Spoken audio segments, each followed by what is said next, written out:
We know we're supposed to feel comfortable in our own skin. But do we even understand what kind of skin we have? Today on Know Your Skin, we ask, what's your type? Generally, our skin falls into one of three types: oily, dry, or combination. If your skin is oily, you'll appear naturally dewy before washing your face and after a long day. You might also have larger pores and sometimes find you're prone to pimples. If your skin is dry, you'll have a matte, sometimes dull complexion with rough patches and occasional redness. You might also find that makeup clings to your skin and flakes on occasion.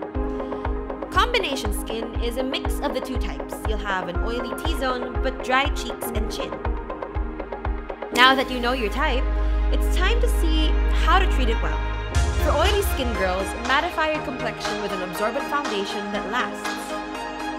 Treat your dry skin right with a moisturizing face base that will soften your skin. For combination skin, balance out your complexion by mattifying your T-zone. Whatever your skin type, there's a makeup technique for you. Tell us in the comments what your type is, and we'll see you next time on Know Your Skin.